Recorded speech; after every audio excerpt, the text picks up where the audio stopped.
bet we talked about getting John up first, but I just fucked that up and read right. out Fran's bio instead. Is that... I think that's acceptable. Sure. I think we're all Okay. here for poetry and Excellent. everyone's very safe. All right. Yeah.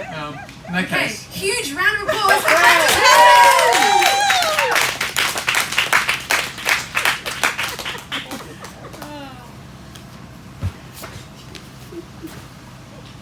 Thanks, Aaron. Put my timer on. Put my timer on so I don't go over. So I would have always thought that the definition of a professional was somebody who got paid. We're paying you. So I'm going to go with keen amateur.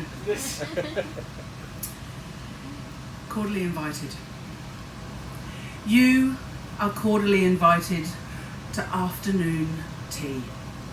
Boil kettle, warm bone, china, scoop per person +1 for the pot. Angel cake, sponge, jam and cream to keep it moist. Soft for the forking around the plate. Wrap tongue around, let it slide down, nice and moist. Moist. Moist. Lick your lips, clear your throat. So, wanna come? So, when I was asked to do tonight, I was really tossing up whether to do a mixed set, you know, some depressing stuff, some stuff about, you know, death and angst and all that stuff, and then I just went, you know what, nah, I'm just gonna do love, sex and dating in the 21st century. So kind of a little bit about death and depression and all that sort of stuff. Anyway, okay. So this is a short one. This is one on my tanker. Midday sun, sweat runs down your side.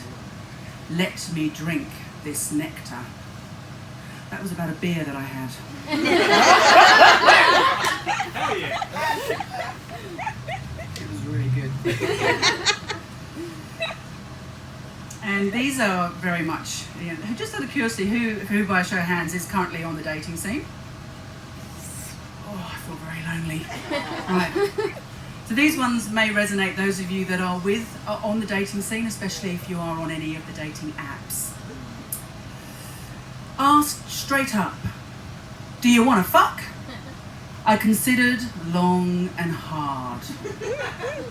Yes, but not with you. One day, a straight, buff, single male is going to follow me on Insta. Because I believe in unicorns.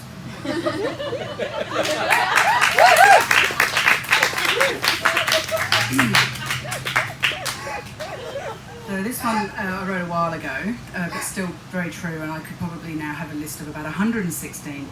This one is called Fuckboys. It is a list poem, and it is a list of 16 things said to me on dating sites just before I rolled my eyes one last time and unmatched. 1. Hey, wanna come to my place and fuck? 2. Let's root. 3.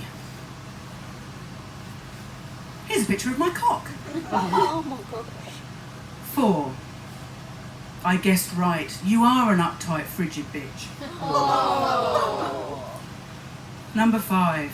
Let's jump in a hot tub with no clothes on and ride each other bareback like animals. Was that a bit much? 6. If you fancy a good banging, call me. And here's a picture of my cock. Limp. 7. Have you ever had a threesome with a ladyboy? 8. Oh, I'm so sorry it's raining. Here's a picture of my cock to cheer you up. 9. You English cunts just can't take a compliment, can you? 10. Do you like anal? Here's a picture of my waxed arsehole. 11. You're not like other girls. And here's a picture of my cock to prove it. 12. I really like hanging out with RSLs. And here's a picture of my fishing rod. 13. What is problem with 15,000 kilometres away? 14. I have 3 priorities in my life. My kids, my family, and my God. 15. Cock. Finally, I'm employed. I drink red wine in moderation. I own my own home. I rescue puppies. And I'm in a band. Here's a picture of my cock.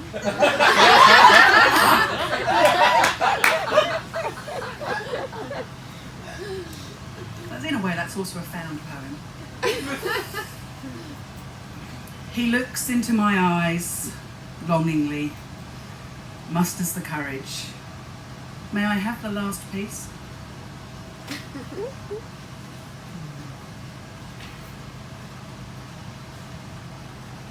Dates. Long dates take a while to consume, and they're never quite sure if there's going to be a happy ending. Dry dates are best enjoyed with cheese, crackers and wine to enhance the flavour and satisfaction. Short dates are best consumed quickly and ultimately are not that enjoyable.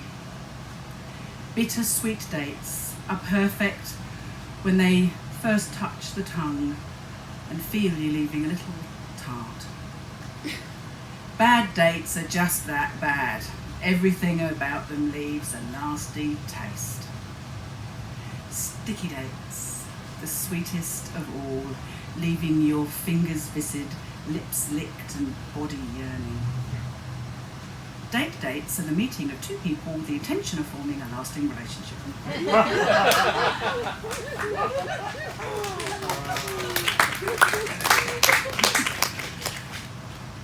So I do write a lot about sex and love because I am actually a sexual health therapist as well. So I see a lot of people, and I do poetry as a form of self-care.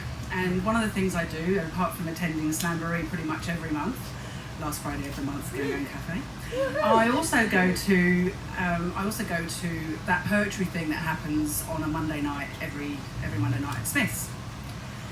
And through doing that, I met a wonderful lady called Sarah St. Vincent Welsh, who some of you may know, but some of you may have heard her poetry. And one night she was introducing a poem, and she paused in just the right spot when she was saying the title of her poem, and my head filled in the gap. So her poem was called Giving Morpheus a Lift. But the pause between Giving Morpheus and a lift allowed me to fill the title in as Giving Morpheus Head. And this is what I wrote. So this is after Sarah St. Vincent Welsh's Giving Morpheus a Lift. In the beginning, our love was deep. We'd romp, dream of our futures, shrug off late nights, drink coffee in the morning, revel in the glory of his wings, condoms in an ancient ivory box on the nightstand. As I age, I see our love clearer. I see it for what it is, and I am no longer me. I have changed. I crave him when I'm ill. He makes me sicker. I need him. The intoxication makes me do things. I won't be alone. I do things that I won't do alone. I crave his touch, his presence, voice whispering in my ear, you're nothing without me. Now in bed he taunts, teases, finds my immutable consciousness amusing, laughs when I wake screaming, watches as I stare at the ceiling, counting my faults, fearful of how harsh he'll be tonight. I roll over and face him. I take the horn between my lips. It's warm, hard, and unwanted. I flip the sharp point with my tongue, preventing it from piercing further into my brain, my body. I know I'll sleep if he does first.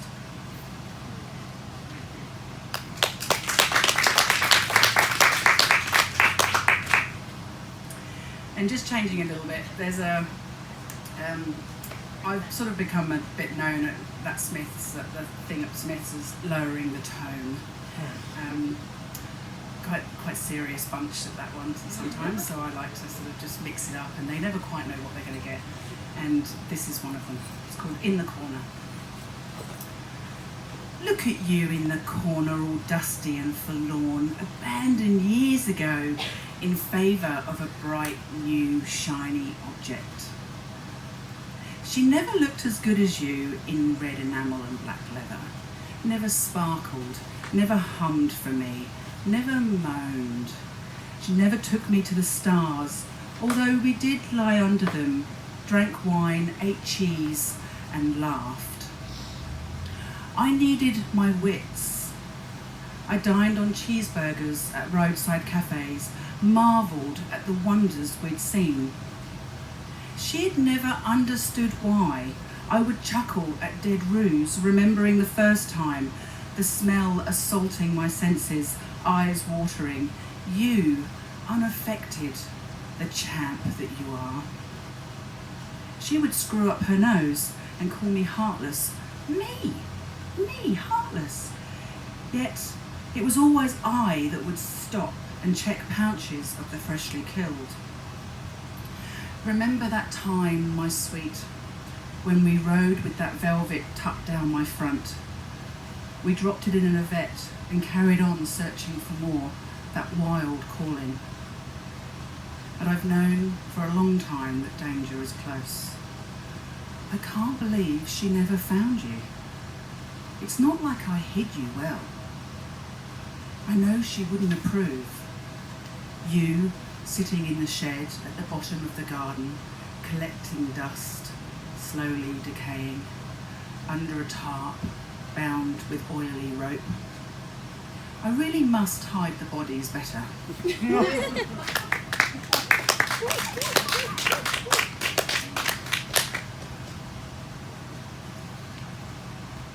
My boy Michael. Really, I suppose, at his age, he'd be considered a man with wisdom, sighs and scars. He likes to be alone, to do his own thing, hiding away, head down. I like to touch, reassure, his hard shell showing cracks, soft bits revealed.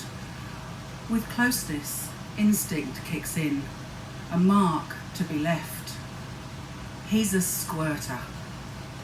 No mere dribble, eyes stinging, sheet staining, nosegay. It comes with force at a single touch. We finish our time together, a last smile as he sinks into the pool. I think he likes me, really. That poem is called Turtle. So I've only got a couple more. And this one has a little bit of a backstory. So many years ago, a friend of mine was visiting from overseas, and we went to a party in Sydney in a club called Hellfire. And those of you that don't know Hellfire, it's a fetish club, it's a BDSM club, and I was wearing head-to-toe latex, my friend was wearing head-to-toe latex, so we met this wonderful, wonderful woman, and this poem is about her. She stands statuesque, all 6'8", 7-inch black pattern, silver latex from ankle to wrist to neck, tiny corseted waist accentuating her. Black bob wisps in the spring breeze, catching on crow's feet, on laughing ruby lips. The Sydney heat and company highlight the elegance and poise, out of time and out of place. He says, "You look amazing." The shimmer and glide of crimson manicure accompanies a Bristol baritone.